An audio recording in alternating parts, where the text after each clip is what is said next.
Hello friends, this is याशी गोयल और आज हम देखेंगे कि ऑपरेटर क्या होते हैं सी लैंग्वेज में।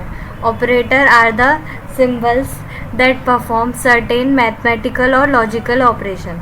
ऑपरेटर क्या होते हैं? ऑपरेटर कुछ सिंबल होते हैं जो कि कुछ मैथमेटिकल ऑपरेशंस पे, लॉजिकल ऑपरेशंस पे काम करते हैं। जैसे ये वेरिएबल पे, एक्सप्रेशन पे और डेटा वैल्यूज़ पे काम करते हैं। जिन डेटा वैल्यूज़ पे और एक्सप्रेशंस पे ऑपरेटर काम करते हैं उनको क्या बोलते हैं? हम ऑपरेंड बोलते हैं। अब जैसे हम ये एग्जांपल देखें, यहाँ पे 2 नंबर्स का सम हो रहा है, तो यहाँ पे जो 4 है और 5 है, ये 4, 5 और 9 ये क्या है? ये तो ऑपरेंड है। और जो ये प्लस सिंबल है ये क्या है? ये ऑपरेटर है। ये क्या कर रहा है? ये 2 नंबर को जोड़ने का काम कर रहा है। ऑपरेटर जो एक ऑपरेंड पे काम करते हैं वो यूनरी, 2 पे जो काम करते हैं वो बाइनरी ऑपरेटर कहलाते हैं। इस तरह से कई टाइप के ऑपरेटर होते हैं। Arithmetic operator, relational, logical, assignment, conditional, increment, decrement and bitwise operator. Arithmetic operator कौन से होते हैं? जो हमने मैथमेटिकल ऑपरेशंस पढ़ी हैं, अर्थमेटिक ऑपरेशन पढ़ते हैं, जो जैसे कि एडिशन, सब्ट्रैक्शन, मल्टीप्लिकेशन, डिवीज़न। तो उनके लिए जो ऑपरेटर यूज़ करे जाते हैं वो हमारे अर्थमेटिक ऑपरेटर कहलाते हैं और इनके सिंबल इस तरह से होते हैं ये। अब यहाँ पे एक जो नोट करने का पॉइंट है कि जो ये बैकस्लैश है और जो ये फॉरवर्ड स्लैश है और ये मॉड्यूलस साइन है, तो ये दोनों ही उस डिवीज़न के लिए यूज़ किया जाता है। डिफरेंस इसमें है कि ये जो मॉड्यूलस ऑपरेटर है वो तो हमें डिवीज़न के बाद रिमाइंडर देता है, और जो ये बैकस्लैश फॉरवर्ड वाला ऑपरेटर है ये हमें डिवीज़न के बाद कोसेंट देता है आउटपुट में।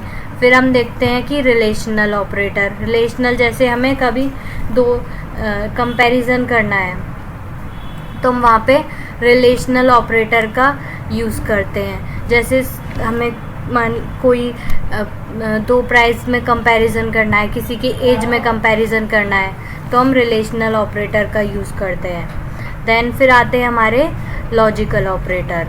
लॉजिकल ऑपरेटर जो लॉजिक पे परफॉर्म करते हैं, जैसे 0 और 1 पे। ये 3 टाइप के होते हैं: लॉजिकल एंड, लॉजिकल और logical not. Logical and operator जो होता है रिजल्ट में हमें 1 देता है। कब?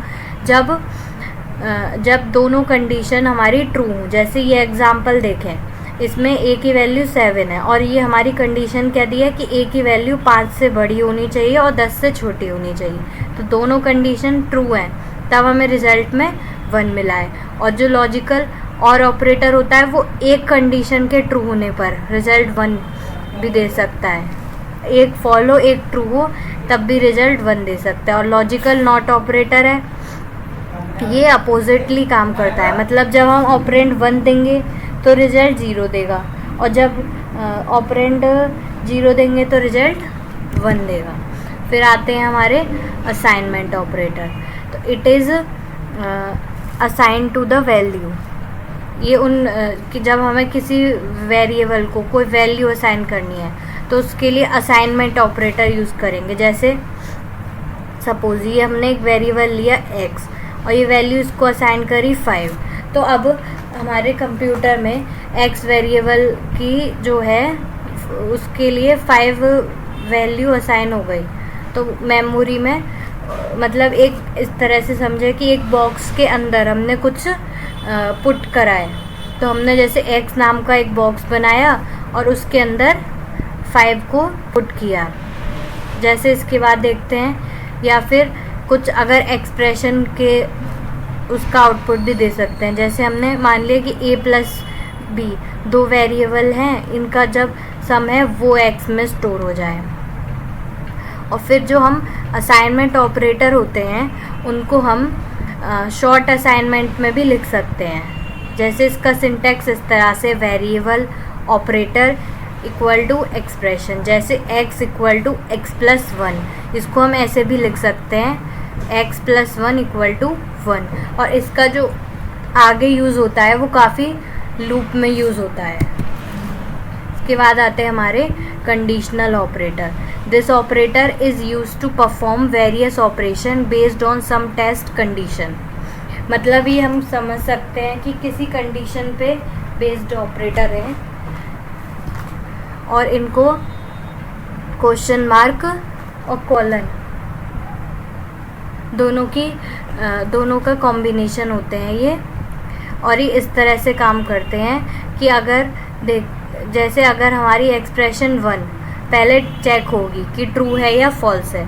If it is true then expression 2 is execute. अगर पहली वाली कंडीशन सही है तो यहाँ पे जो 2 में दे रखा है वो प्रिंट होगा. अदरवाइज जो एक्सप्रेशन 3 है वो प्रिंट होगी. ये बिल्कुल इफ एल्स की तरह ही काम करते हैं. और लास्ट बट नॉट लीस्ट देखते हैं इंक्रीमेंट और decrement operator. These operator are use to add और सब्ट्रैक्ट इन देयर ऑपरेंड. मतलब इंक्रीमेंट और डिक्रीमेंट ऑपरेटर जो होते हैं वो इसलिए यूज़ किए जाते हैं कि किसी वेरिएबल में, किसी ऑपरेंड में हमें एक घटाना है या एक कम करना है. तो ये बेसिकली यूनरी ऑपरेटर होते हैं. मतलब जैसे एक ही ऑपरेंड, जब हमने शुरू में बताया था स्टार्टिंग में कि यूनरी और बाइनरी ऑपरेटर होता है. यूनरी वो जो एक ही ऑपरेंड पे काम करते हैं. That must be a variable not a constant. एक वेरिएबल होना चाहिए, मतलब उस पे काम करेंगे ये.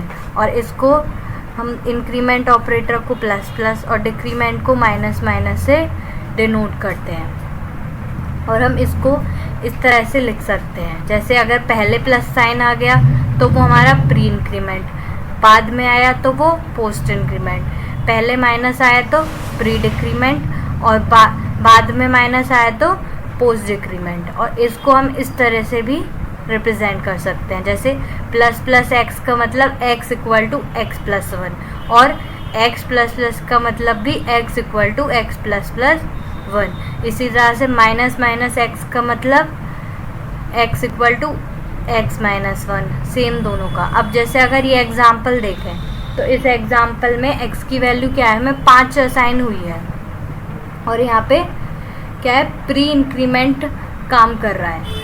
तो और y की वैल्यू क्या है, y की वैल्यू जो है वो x की वैल्यू ही असाइन हुई है. जो वैल्यू x की है वही y को मिलेगी. अब क्योंकि प्री इंक्रीमेंट है तो पहले x की वैल्यू बढ़ जाएगी तब वो उसको मिलेगी y को.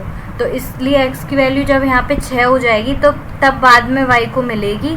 तो इसलिए अगर हम बाद में देखें कि y की वैल्यू क्या होती है तो लास्ट में y की वैल्यू भी 6 हो जाएगी. इस वीडियो में बस इतना ही. Thanks for watching.